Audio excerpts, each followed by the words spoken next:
Sebelum melanjutkan, jangan lupa subscribe dulu, terima kasih. Bab 92, Rekan Kerja yang Buruk. Para kru yang menonton di sekitar mereka menunjukkan ekspresi yang memandang rendah Jia Qingqing. Apakah Jia Qingqing sudah mati otak? Hanya satu kalimat itu. Aku sudah menghafalnya hanya dengan menontonnya. Kau Mencangge. Bagaimana mungkin kau Mencangge? Mencangge sudah meninggal. Hanya satu kalimat itu, apakah benar-benar sesulit itu untuk menghafalnya? Postingan itu bahkan mengatakan bahwa akting Ningxi sangat buruk. Dia benar-benar harus melihat Jia Qingqing, jadi dia akhirnya tahu apa yang sebenarnya terjadi. Sebenarnya, Ningxi cukup pandai berakting. Tidakkah kamu menyadari bahwa dia selalu menyelesaikan satu adegan dalam satu kali pengambilan? Bahkan jika adegan itu hancur, itu selalu kesalahan orang lain.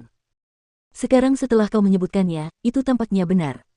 Kupikir dia masuk ke dunia akting karena penampilannya, tetapi dia tampak luar biasa ketika dia memerankan Mencangge muda kemarin.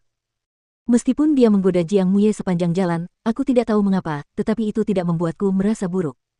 Sebaliknya, aku merasa jantungku berdebar-debar hanya dengan menonton mereka. Benar sekali. Saya sangat bersemangat menonton mereka kemarin. Saya tidak akan begitu menyukainya jika mereka mengganti aktornya. Rasanya Ningxi adalah Mencangge di hati saya. Ning Xueluo tidak menyangka akan terjadi situasi yang lebih buruk.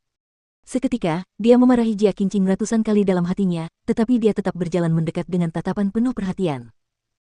Qingqing, apa yang terjadi padamu? Apakah kamu merasa baik-baik saja hari ini? Jia Qingqing saat ini hampir marah. Dia berkata dengan panik, aku tidak tahu apa yang terjadi. Saat aku melihat Ningxi, aku langsung lupa dialogku, seolah-olah aku dirasuki roh jahat. Bagaimana mungkin? Ning Xueluo tidak begitu percaya dengan perkataan Jia Qingqing, mengira bahwa itu karena kemampuan akting Jia Qingqing yang buruk dan kemalasannya. Namun, dia tetap bersabar dan meyakinkan, kamu akan membaik pada akhirnya, aku akan membantumu berlatih. Ning Xueluo menemaninya untuk satu putaran latihan, dan Jia Qingqing berhasil mengucapkan dialognya dengan lancar. Lihat, bukankah ini bagus? Kata Ning Xueluo memberi semangat. Jia Qingqing mendapatkan kembali kepercayaan dirinya dan mengambil inisiatif untuk mencari sutradara. Sutradara, saya siap sekarang. Guo Qisheng entah bagaimana berhasil mendapatkan kembali ketenangannya. Dia berbicara dengan ekspresi yang sedikit lebih hangat, kalau begitu, mari kita mulai. Namun, kali ini, Jia Qingqing lupa dialognya seperti biasa. Dia menolak untuk menyerah dan mencoba lagi dan lagi. Pada akhirnya, dia terus-menerus merusak pemandangan sebanyak 28 kali. Adegan itu mudah saja, tetapi mereka tetap tidak dapat menyelesaikan syutingnya bahkan hingga malam hari. Akhirnya, kru produksi pun mengeluh. Ini adalah film, bukan serial TV. Mereka harus menggunakan gulungan film. Dia telah gagal dalam adegan itu berkali-kali, sungguh pemborosan tenaga dan uang. Setelah percobaan ke-33 yang gagal, Jia Qingqing berdiri di sana dengan linglung. Tiba-tiba, dia berteriak keras dan menerjang ke arah Ningxi dengan gila. Ningxi, dasar jalang kecil. Apa yang kau lakukan padaku? Kenapa aku tidak ingat dialogku? Kenapa aku tidak ingat dialogku? Itu kau. Itu pasti sesuatu yang kau lakukan. Asisten dan orang-orang yang berdiri di sekitarnya buru-buru mencoba menariknya menjauh.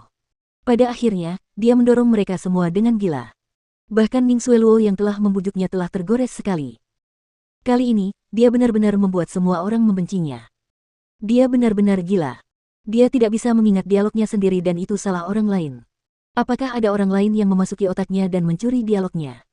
Dia membuat semua orang pulang larut malam dan dia sama sekali tidak menyesalinya. Sungguh menyedihkan jika dia memprovokasi orang seperti itu. Tidakkah menurutmu kejadian kemarin agak aneh? Begitu Jiang Muye masuk dalam daftar pemeran, semua kejadian itu terjadi pada Ningxi. Jika Ningxi dikeluarkan dari daftar pemeran, siapa yang paling diuntungkan? Apakah kamu perlu bertanya? Berbicara sampai di sini, semua orang memperlihatkan ekspresi penuh pengertian.